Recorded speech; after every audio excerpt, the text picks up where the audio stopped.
Meaning Joe Acholi, welcome back to the show. I'm Chaka Leb Acholi, segment me Kwan Leb Acholi. I'm Jacqueline Kang'd. Please join the live.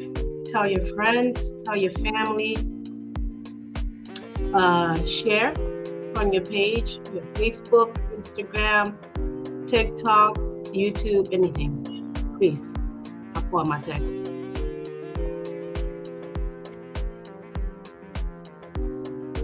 Welcome.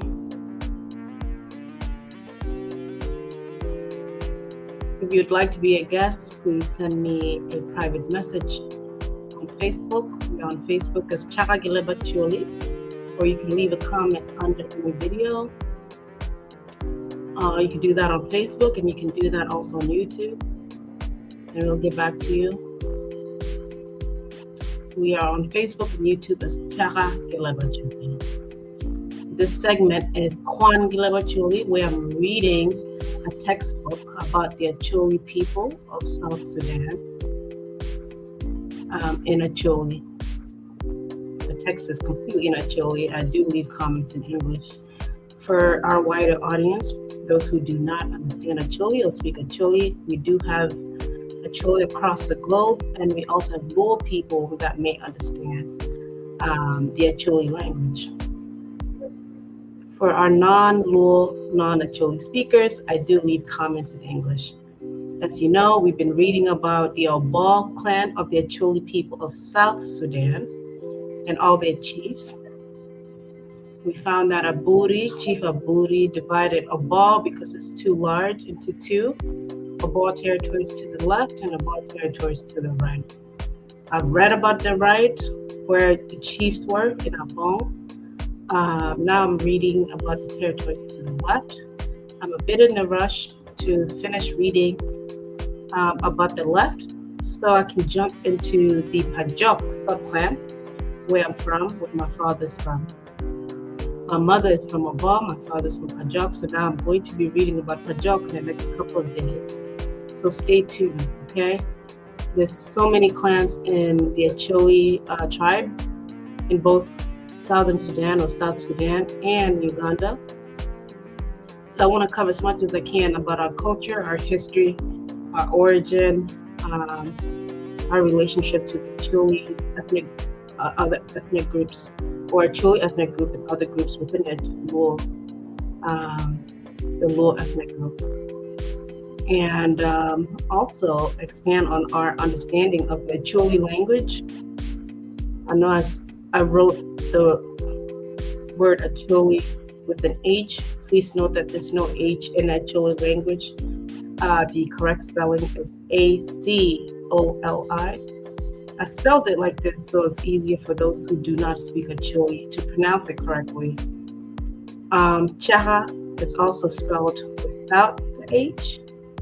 I added the H to make it easy for our non-Acholi speakers to pronounce Chaka correctly.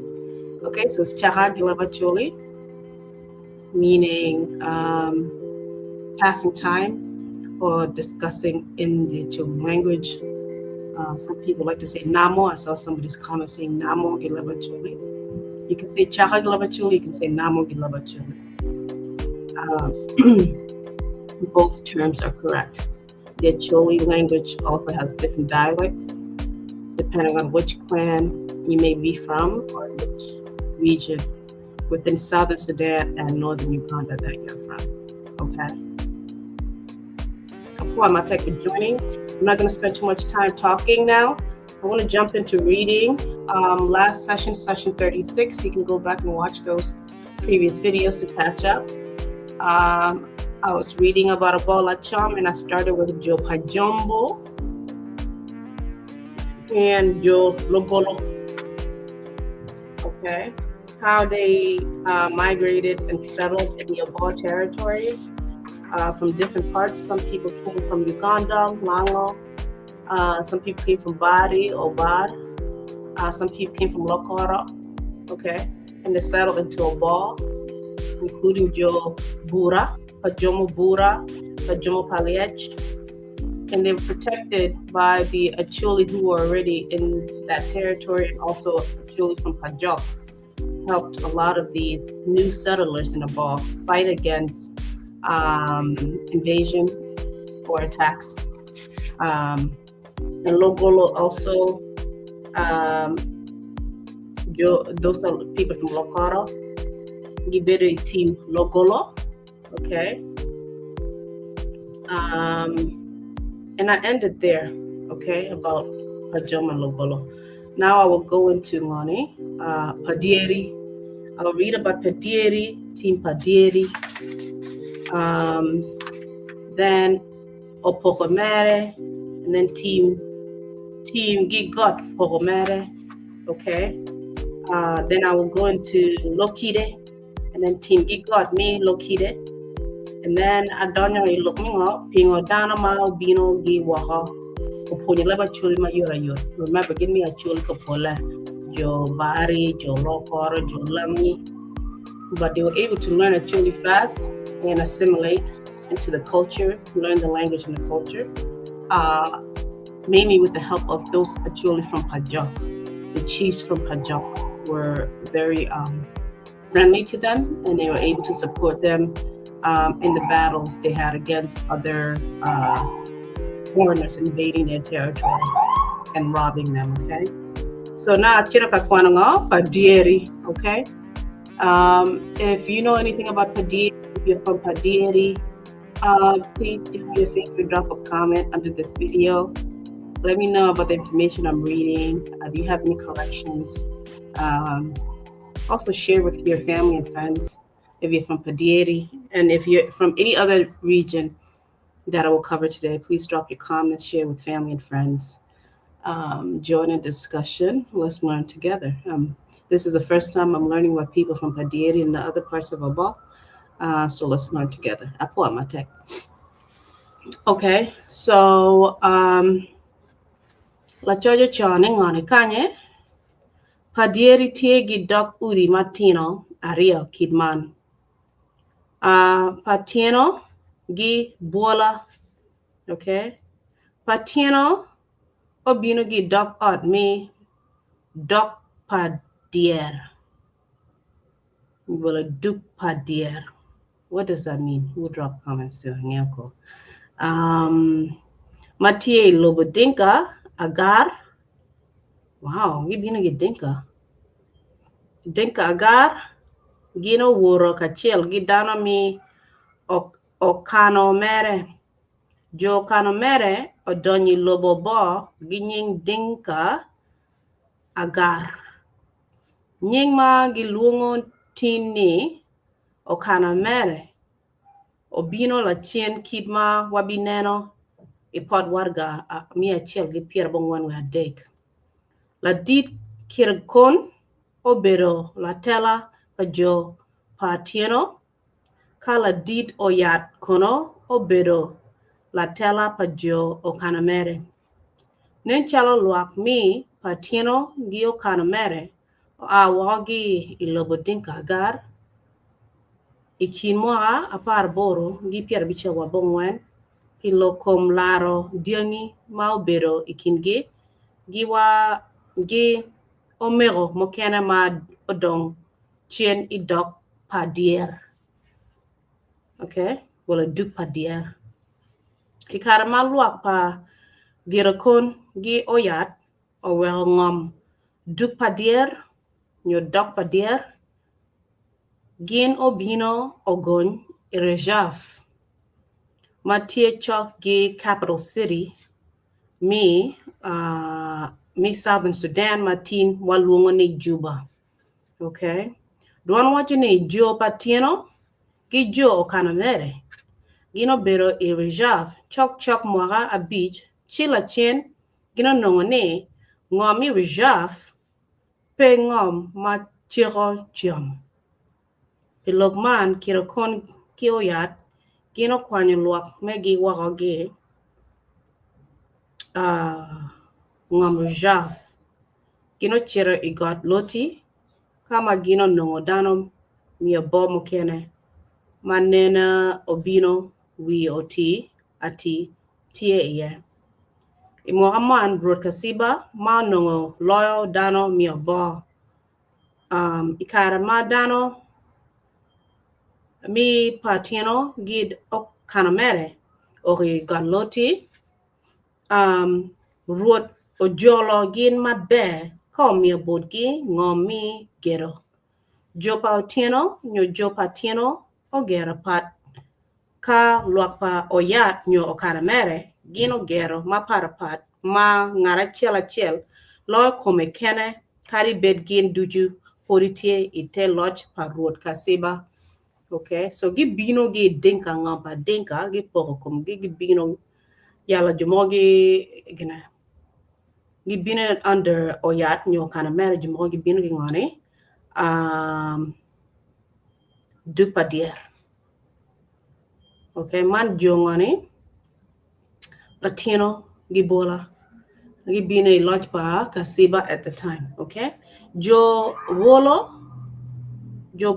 gino bedo dano mi koyo bira nyo ngabara ikar ma gino neno luak mi patina dong o tiro ger uri megi ka ma ruot kasiba mi bodge ikin moka mi apara bor gi piera biro luak mi bola o dak waka gi koyo bira gino bino ogero ikom dano mi patino kala chen dok patman ario olungo kumgi ni padieri.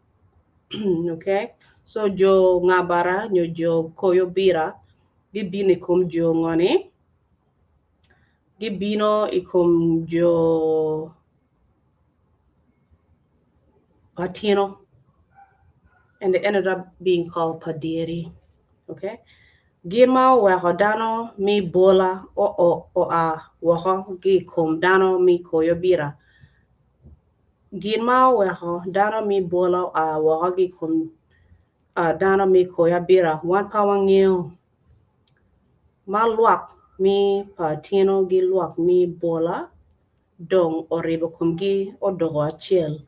Achiel lo diro kaka o mio chik ma tek ni nyom pe miero oberi kin lotino awobe mi patino gi lotino anyira mi bola gi tung chel gin bene o chiko ni nyom miero pe ober ikin lotino awobe mi bola gi lotino anyira mi bola kari bet lo diro okero chik kwar mateg kin kidman chila chien wanongo ni lotino mokene pe ogwo chik man gino bero ka nyome ikingi watin pori wanongo ni nyom tie ikin jo bola gi jo patino gin jo achiel pod gi nyome.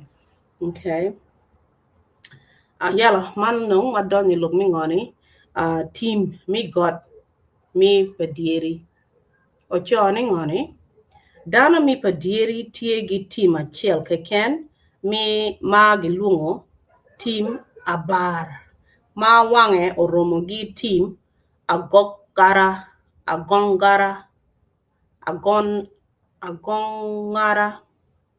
team amalat team oloyo tiko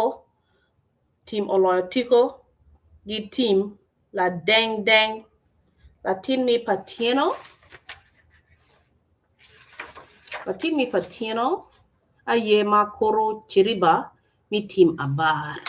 Okay, wandong pe wangeo nying dano machon ma obiro ka lamoki ka royal team abar ento ngad ma luak mi obo tin ngeo ni en la roe team abar aye la dit masemino oyonda mi patino ikara ma bedo ka penyo dano mi obo wanongo ni job padieri peregi got nyo jok pien nen chalo i mwama jo padieri o kwere ilobo obo gino nongo ruot koyo patany dong otiro pogo got ki wang jok bodano ma obino chon.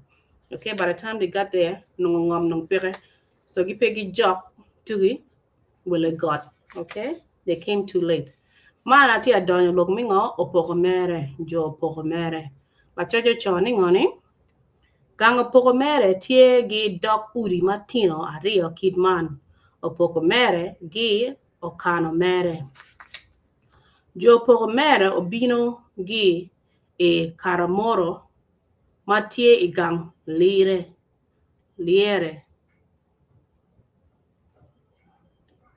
Gino bino ogero I kabedo matin dano mi opoko mere tie ye loka kulu ayi matie I porocheng gi polotaka mission.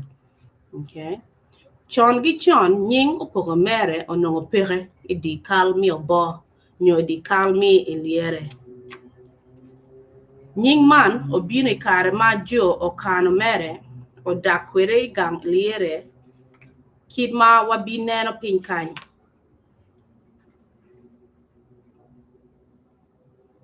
Lok okano mere gi Leb Acholi tien lok ni dano ma okano jami ma omio bore ni ogwore.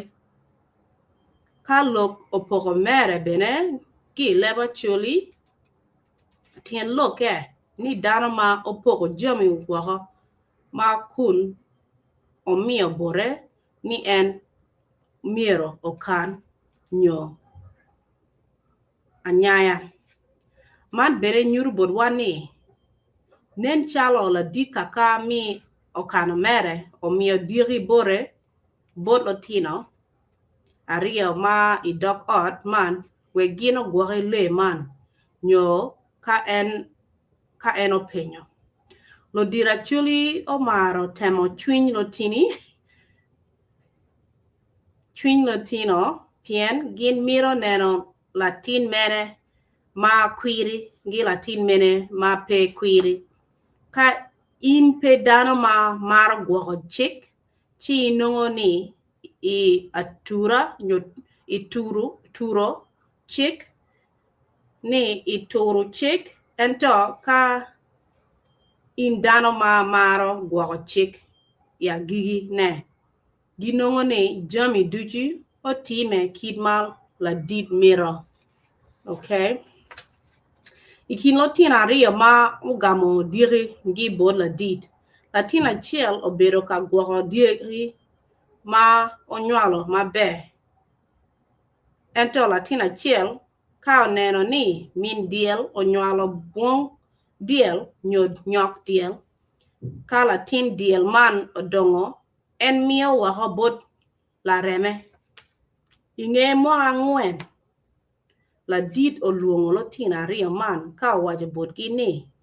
In dong en dong miro ng'eyo wel diri manene en omio ni ogadi. Latin awuobi mi achiel ma ogwoko diri ma mere maber. Okelo diri chok abong ng'wen inyim la dit. La dit ma oneno ni wel diri miere omere obedo gi yom chwiny ikom latin man. Ka wajo bore ni latin in kare ing'eyo kano jami. Ruoth Rubanga ogwok in. Ing'e man latin awuobi mi ario ma obedo ka poko diri mere bene okelo inyim la dit nyok diel achiel gi buong diel achiel maneno la dit omio bore. La dit dongo wajo bot ni bore ni. Latin in pe twero mako gang. Ka kejo pori lobo bo dano meri nyomera chamo ginang'o. In pe ing'eyo gwoko jami pien imaro poko jami ma miero okony ot bot loremi pien in bene pe itamo pi digi. Okay. Lacho ma poko digi mere chwinye pe be obedo yom. Pi poch mala dit obedo ka puoyo kwere omine ma ogwoko diri mere maber.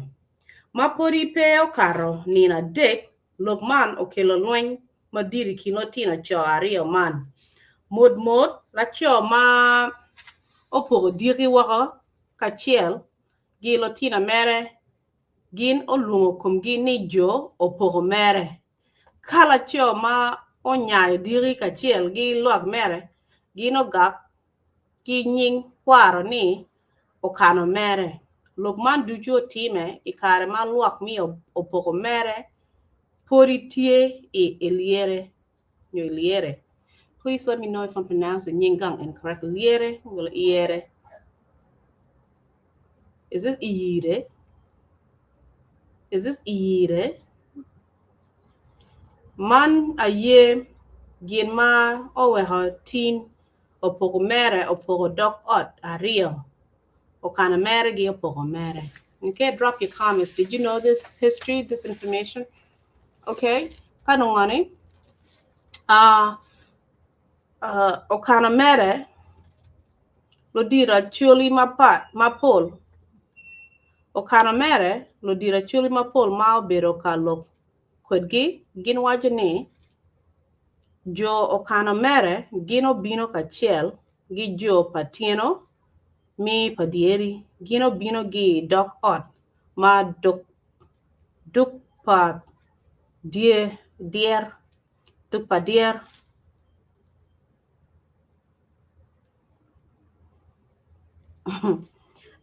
matie gang dinka agara kin ma wabero ka neno ne ilok ma dok dano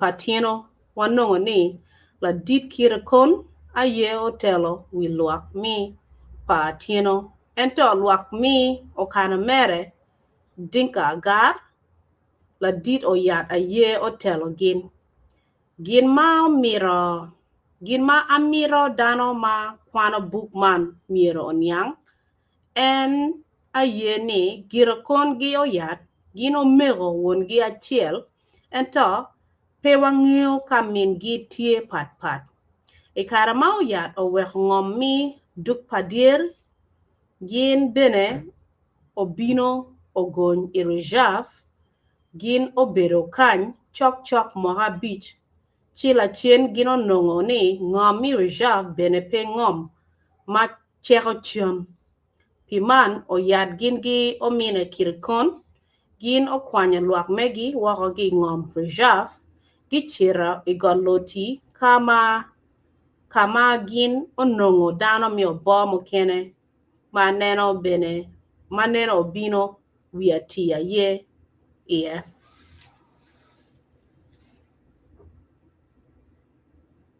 I Muhammad ruot kasiba ma onongo loyo dano mi obo.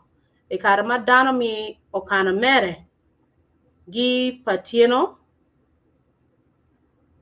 igoloti ruot kasiba ojol gin mabe ka omiyo bot gi ng'om mi gero.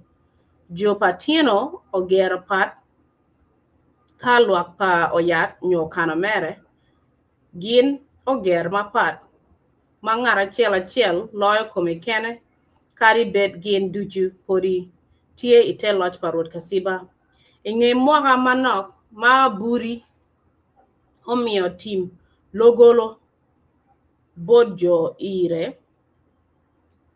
dano mi okana mere odak wako loka nyaka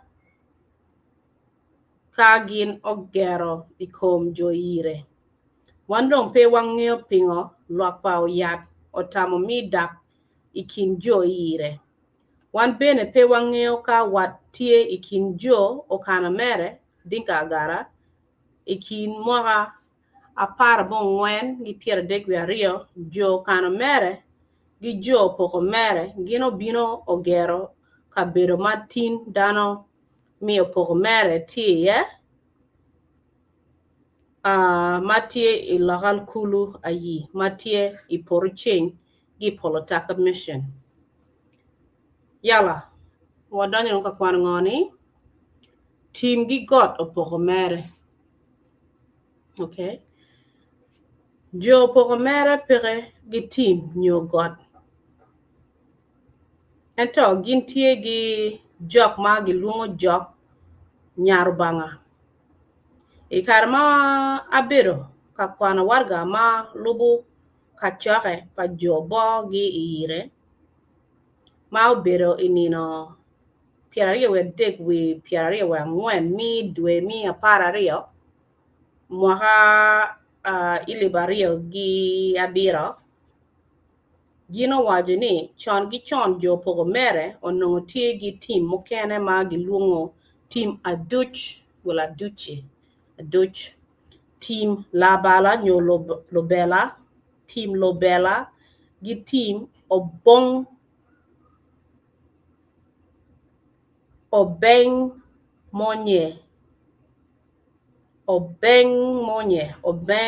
monye chi jo pogo mere omio team aduch gi team lobela bodano mi palwo wala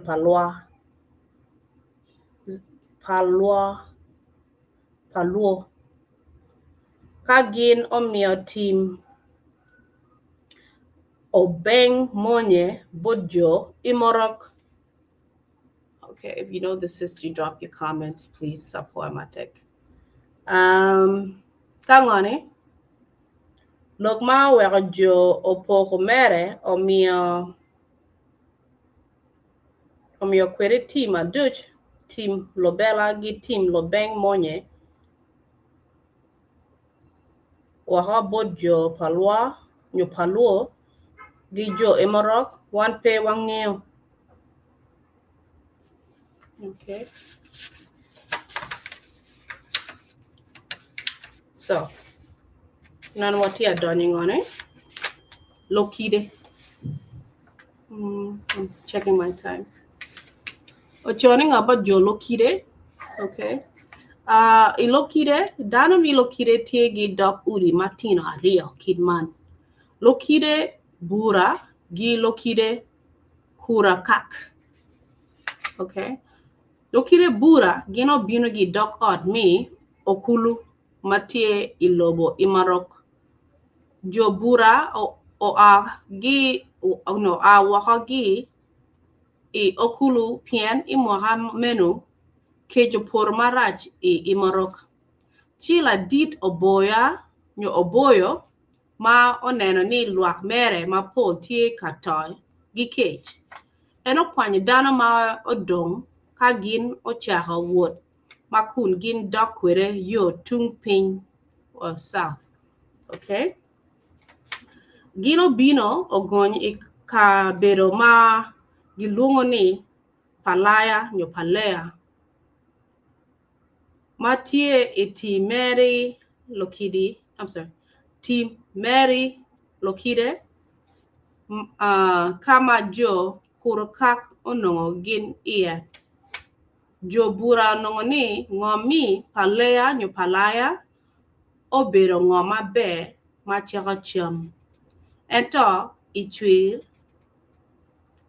pitie ma romo dano duchu. Ki kare mi oro nongo pi tek mada munchiro kadwaro pi miera dek nyo angwen pi lok mi pi oweko jo bura gi jo kar kurkak o awaka gi palaya gino dak i otwong. Okay? Jo bura gi jo kurukak pe ori i otwong inge mwaka manok. Gino dak i kubiri nyo luwuro. Gidaka ka luwuro. Ka magino nongo iye jo luwuro mokene.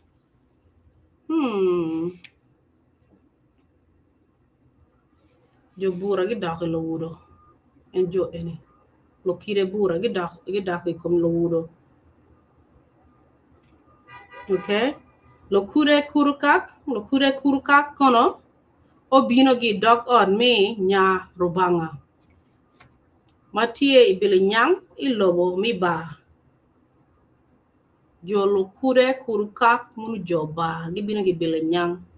Okay? Dano wajine jo kurukak ko a waka gi ilobo ba pilokom kech. Imohamenu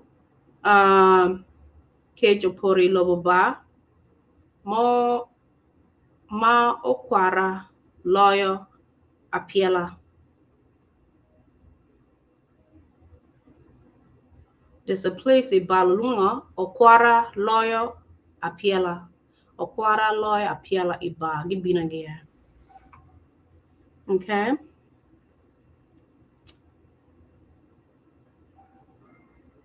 Mun kam no ke joporo ye kamanga o kwara loy a piela ke joporo ke nyu iba ka gi bino kere ping. So la did alia Kate ma oneno la did alia Kate ma oneno ni luak mere tie kata ma poli kech en okwanyo dong dano gi ka gin ochako wuot makun gin dok kwere yo tung yango New South East gino chiro o e palaya ka magin ono ye jo lokire bura. Okay, the did oboyo mi bura o jolo luak pa alia kech ka omio bodgi kabero ikany gin odok dano achiel kala chien gin oweko palaya pi lokom pi gin odak achiel gi jo bura e otwong jo kurukak gi jo bura peori e otwong nge moa manok gin odak e kubiri nyo e lowudo kama gin onongo ye jo lowudo mokene. So jo lokide gin dong gite jo lowudo gi agi wargi wire gi bino kom jo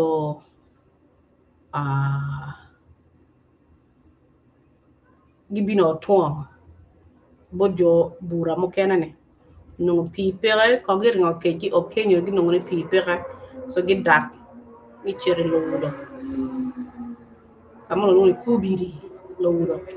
Okay, ting gi got mil lokide la choju choni ngoy lopeni ni chon gi chon jo lokide onongo tie gi team adek man team Mary lokide team lohubi gi team mataburu chi ikimoa apar bongwen gi piere dek jo lokide ochulo team mataburu gi ko bojo panyibila nyo jo yere pilokom latina nyaga mi panyibila ma jo lokide onego. Okay, lokide gi nego latin nyaga mo mi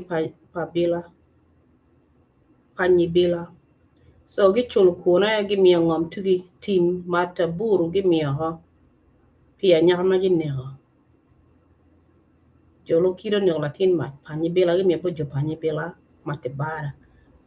mataburu I'm sorry nen chalo chon gi chon iloba chuli ka latin mo chinge oromo okaro kom la reme dano mi wi gangi mokene gin chulu gi latin nyaga tiro nyo team mara ye gin ma oweko jolo kide ochulo latina nyaka mi oyire gi team imwaha ma jolo kide omiyo team man bojo oyire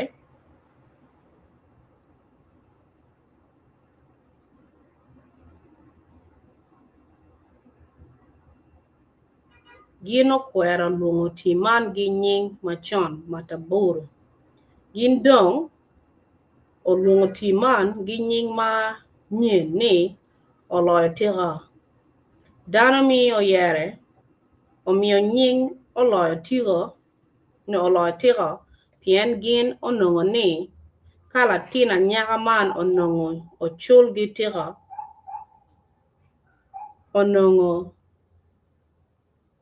ngara chiel keken marugu tira man gin dong otamni team be loyo tira pien inino midwa ka dano nigole latin oyere moke ken twere ngolo em le man Mana ye tien look ma weko jo ire. I'm sorry, oyere, jo oyere, o loko nying mataburu, o dogo, o loyo tega pilok man.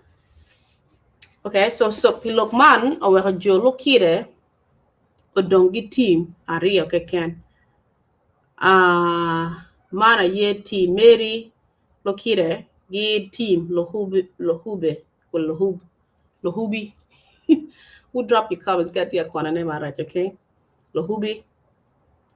Ento dana mi Obbo mokene wajani jo lokire o mio team lohubi waha bod jo imorok chikid ma anyang kwere gi bod lodir mokene jo lokire peo mio team man waha wa team lohube yo lohubi pori team lokire team Mary lokire wange oromogi Mary Gala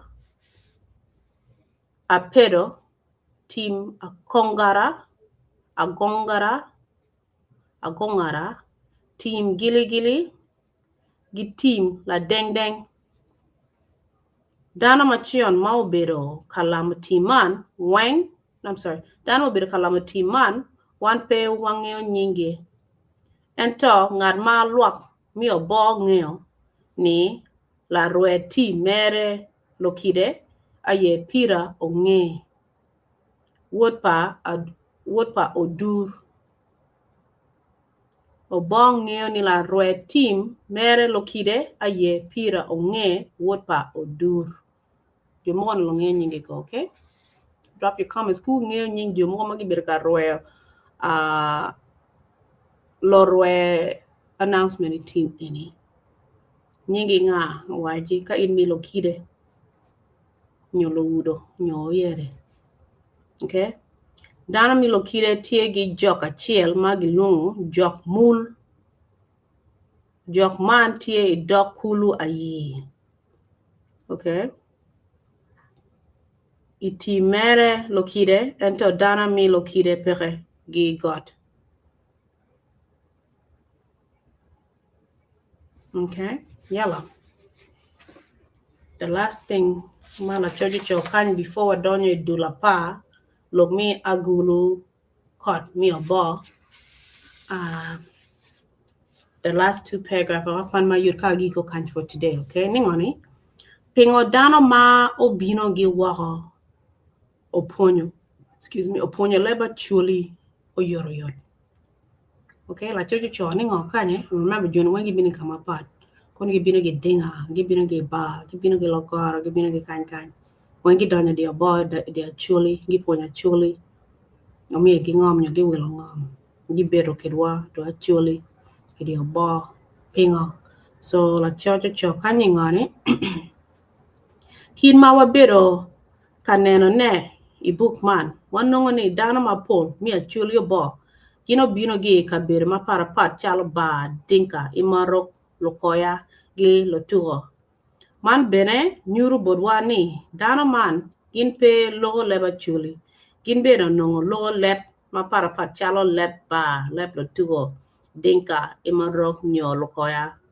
dana megi oponyo Leb Acholi la chien dana ma logo Leb Acholi kare ma cha obero jo pokongo gi pajomo bura pien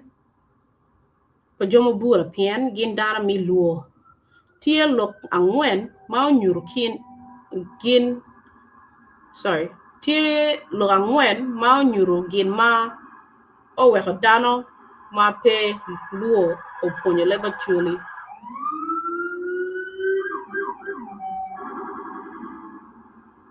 street anyway every time I'm recording every 30 minutes see when your ambulance fire truck police come on wow yala ochoningo tie lo angwen manyuru gin ma oweko dano ma pe luo oponyo Leb Acholi lok man tie kitman okay mi achiel I mwaka macha dano duchu mati lobo dano weng mati I Obbo ono gin tie ite lodge pa road achiel ma ena ye road aburi okay road aburi and mi abong okay?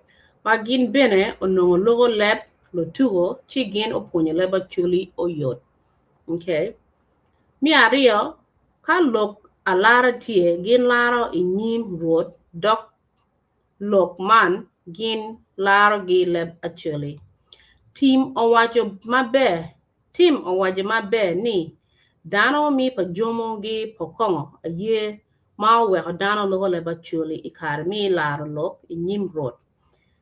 Gi mi ario gwoko chik kwaro pa lo tugo oweko puonyo Leb Acholi odoko yot bo dano. Mi adek dano mi obo gore chok ichuk ma giluongo te iduro. Chuk man dano chiro iye di chieng abichiel ducho. Dong dano ma otero jami megi mi achara ichuk gin miero olok bot dano ma bino kawil gi Leb Acholi. Ki mi ang'wen dano ma oa gi woko gino nongo ni puonyo Leb Acholi yot totwal. Mana ye yo ang'wen ma oweko tin dano ma obino gi woko iloba oba opuonyo Leb Acholi. Okay? Man source obino gi bot ngani Tim in 1985. Yala Tim ne owacho ni ngo e moka eni ni wacho kwede ni yo ma oweko tin dano ma obino ilobo mokena odoko Acholi nen chalo oter kare botgi mi puonyo kwo gi leb manyien.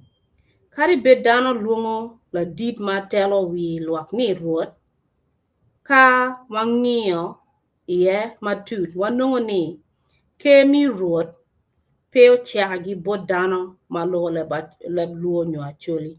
Inge moka apar bo ngwen gi pier bit Casolera ocho buk mere ni dano mi obo kari bed gin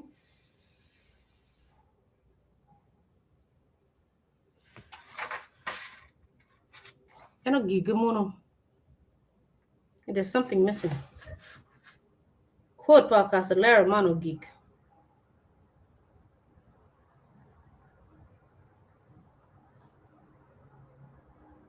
So, jo magi bino gi chingi puonyo Leb Acholi ma European gi chere marketplace ka charo chat.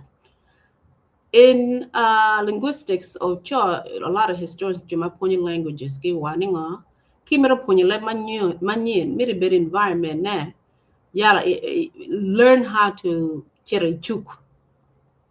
Ki ngeo kin mi chere chuk ka waja the basic stuff jal amira wilo kono nyanya kono munu wila di amira di nying produce ki ngongo nying ringo every day chere marketplace iponyo lepe mayon. Once you have the basic gamon ng bino iwore gi chore ne mot so jo bare dinka lo tuko kono lo koro gi nganga gi magi bino kinyo yo langi mone no gin luo mo mano luo kan gi ponyo ma European gi chere marketplace on sare e chuk mo lo lungo ni ngani te iduru market e ba kuja gi ponyo ma yo yala rotu no Acholi lakini wa ni nga Acholi ne no Acholi makinyure reko jona remember gin lo tuko gi bino gi terangori kapwera gi kuja gin lo tuko gi logo lap tuko gi ponya chola ponya magi bini kuma Acholi god lo ti gi kuja lulge ya yegin gi ponya Leb Acholi no before you use sign language kalo gi jo Acholi jo Achola del jo pakanga gi pojomo gi ponya dano gi Leb Acholi yala jo bo bin manyere ki mero lo gi road mero lo gi Leb Acholi. Okay, so gi ponya marketplace gin mero gi chira chadye gi wilo bina wilo ko gi charo so you sign language nyuru ga ngongo gi ponya basic words ichuk that's how you learn how to speak a new language a bit environment you learn the basics.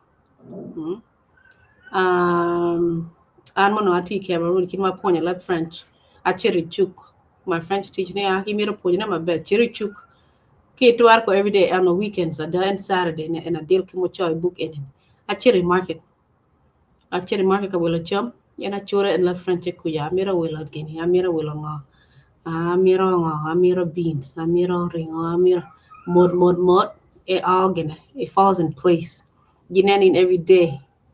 In the basic exchange between down at the market and on a ponyo gi in an kimage chima kinmage lokene. You pick it up behavior language kinmage engage each all collect to and gumuno. I can really bit environment and keep bit environment a ponyo re mayo. So cha negi ponyo gumuno, okay? So one ending up jolo kire kurukak gi lokire bura gibuna chel kongi chere otwang gi no pi pe gi dak, okay? Gi chere ha lo udo, okay? Got to gi bene gi wor gi cholo ko anya hama magi ne mi o ekna jo kanyo yere gi mi o tim tu ya mi cholo ko mata bor gi mi o ko la gi wor gi cholo ko ni tim tu ko no kan chele ken la nge ko ka da po tim mo tu lo hube ko no ngane ne. Who drop comments come me about when you're in beginning my bad. Please help me correct the pronunciation. I put my tech. Jo poko mere bene between omegare and munu magingeo genakone. Omia you did the test achieve to one give me a test. Nga to a go waka to. A chiel lumene poko mere piano mio gonna Latino deal ma manual in chingan in Hawang. Do engi the original deal ma one again me and ma one me chief me. O me na money kona mo go hamere ne. O do ge deal are mo me ane gilotini abon wan bo me bo po bo dano go ma be. So that's where me linya chel po mera chel kana mere o hadon money chiro gi luak bere okay le khani pingo o me ogene one of the organ me respect better but me na ogwamare so gi chere munu, okay? Joman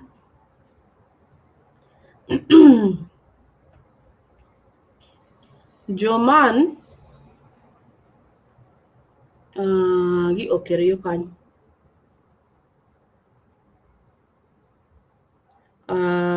gibi mer gi jo denka, okay?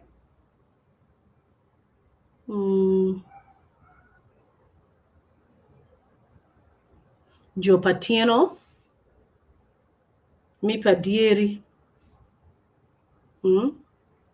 gibi mer gi jo okano mere gibi bine te luak kena pa oyat, okay?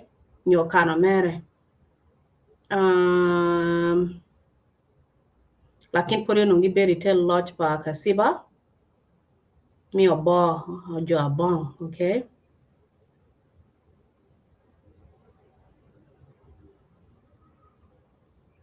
So now team giti ninga by the time of this kana boko chane giti kulo yi, okay?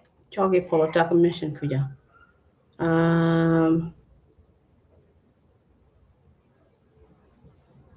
one gi pegi team pien gi bino late kin mo no chief kin gi berka po nga meri abok jano gi pe so nigi pegi team gi pegi god lakin gi tegi jok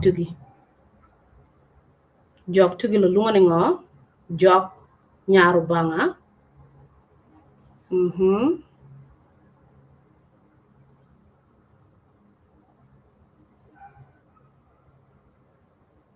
man jina jo pogomere ni pat gi jo o kana mere jo pogomere gi bino late but ekin jo obo, okay? Gi bino late bo mid gi ngom timpe lakin god gina rubang tugi lo lunga nga jo nyaru banga, okay?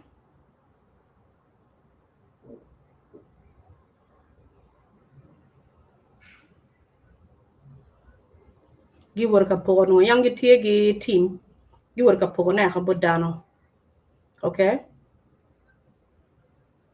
Gi me bo jo imoro gi me kono gi bo palwa gi nganga gi pogo hawang. That's why nyinge opogo mer pogo ga wang opogo team pa pogo le gi suffer ngam tu gi pe team tu gi pe gi beri kom dano, okay? Unlike brother better, okay? So agi kanye man wa kwana wang about nga Obbo Lacam in 2 sessions. session 36, get session 37 in when we understood Mamuti me a ball a cham, gangine dogala di, jopa jomo, ge okay, pa jomo logolo pa dieri, pokomergi lokide, okay? Ocho agumunu pien jo, remember now, jo okana mergi bibino a chiel gi jo pa dieri, okay? Ka pokomergi ga kengi, cause ngam tigi pe, gigor ka poko ngam tigi ngam wenga nonga, gi bibino la chiena nong gitu marong pe mia, ka jo lokide bura, nganga gini. Okay. If you have any questions about Gangi and Guinea, or you have any clarifications about Gangi, and if you're from there, we'll drop comments too under this video. Like what share gidan wapun kachel. Next don, gimala chocho do me gine, a para chel. Wanene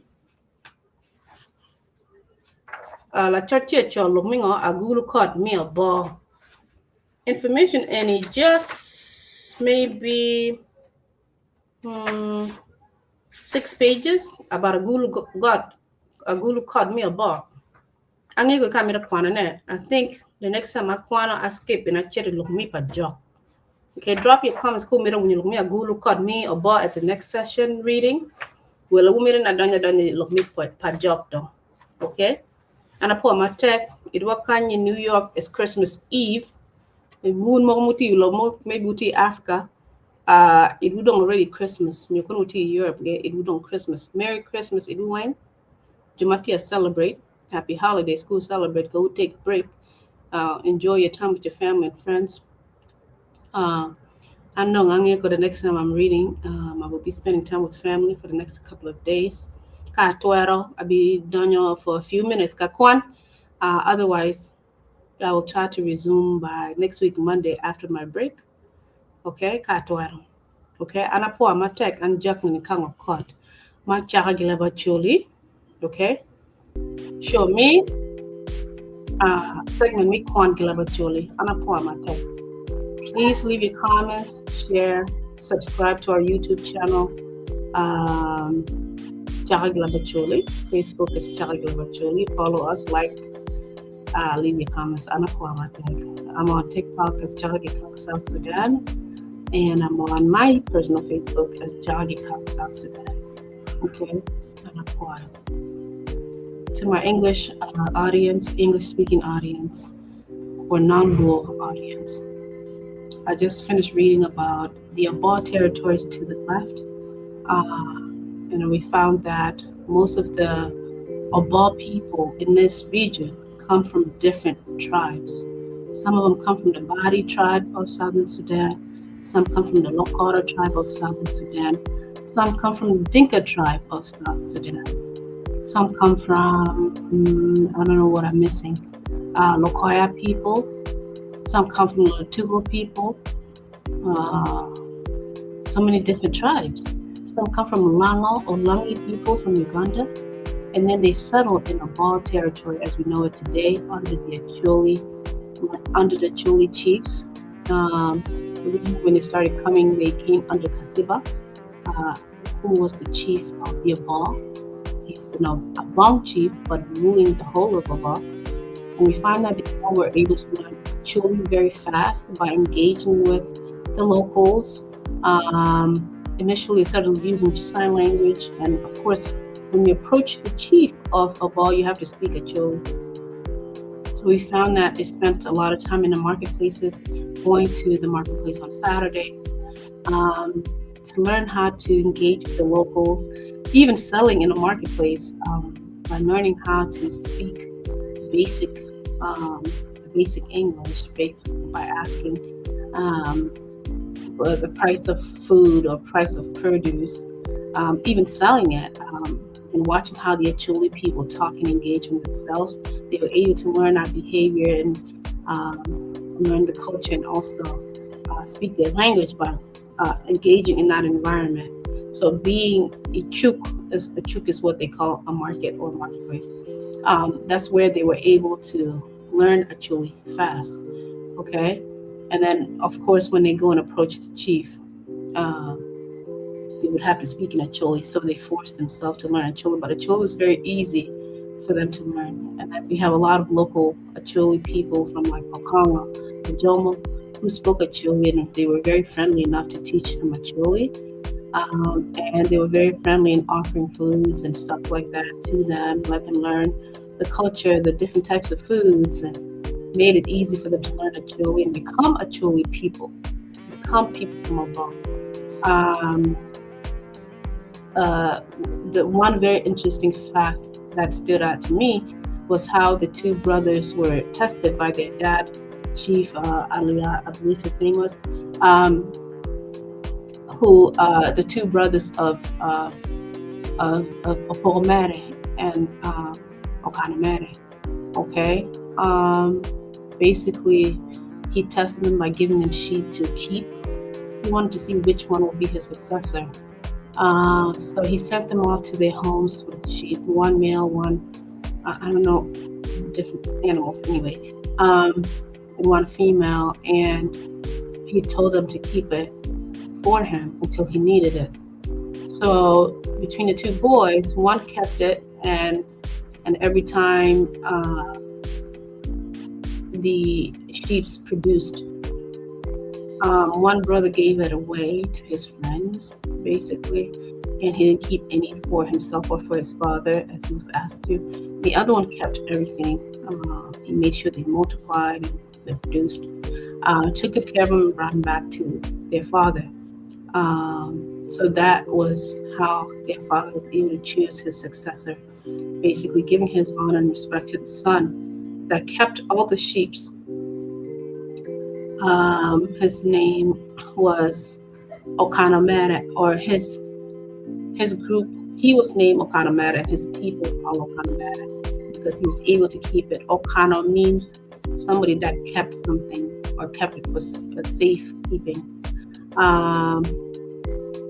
So he was named Cont'd. His people called Cont'd. And the other brother was called Obbo Lacam, meaning he divided what he had. He gave away what he had, so he was called Obbo Lacam. So we find that the people of Cont'd was always blessed because he received that blessing from their father. But the people from Obbo Lacam always struggled. They went through famine, couldn't find a place to stay, migrated quite a bit. By the time they reached the Obbo territory, like Gotloti, they found that the chiefs had already, in that region, had already gave up and divided up land to the different chiefdoms or the different subclans, and they had nothing to give them, and they had nowhere to stay, and they had already gave up all of the land that they had prior to that, so they had nothing. They were like struggling and migrating through southern Sudan and couldn't find a place to stay. They did settle on some land near Ayi, but they had nothing of their own because their chief kept giving everything away, including land and young girls and stuff like that. Okay, so that's how it ends. It was just like 5 different subclans on the left of Obbo, and the writer stops there. That's all the information I have about those 5 subclans of the Obbo territories to the left. And if you're from any of these subclans, please drop comments under this video. Okay. So they were able to settle in Obbo and accept the rule under Kasiba, and later they settled and accepted rule under the chiefdom of Aburi. Remember, Aburi was the chief of the entire Obbo, but he was situated on the Obbo to the right, Obbo Lacam in Obbo. Okay, so he ends there. The next time I will read will be probably in the next few days or next Monday, because it's the Christmas season or holiday season. Tomorrow's Christmas for us here. It's Christmas Eve. It's about 6 to almost 7 p.m. Eastern Standard Time in New York. I will be spending time with family, so I will not have time to read or go live or record anything. I don't think. If I get some time in the next couple of days, I will try to record something otherwise. Thank you so much for joining. Please subscribe to our YouTube channel. It's Chaka Leb Acholi. Our Facebook is Chaka Leb Acholi. Please like, comment, share, and subscribe to the YouTube channel. My personal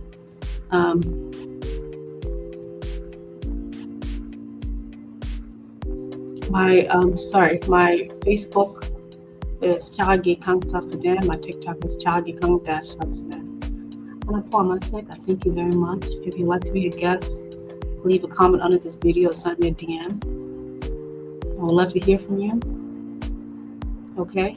Thank you so much. Happy holidays. And you all take care. That's my Christmas background. It doesn't look very good. Merry Christmas, baby. Thank you so much. Take care. Bye-bye.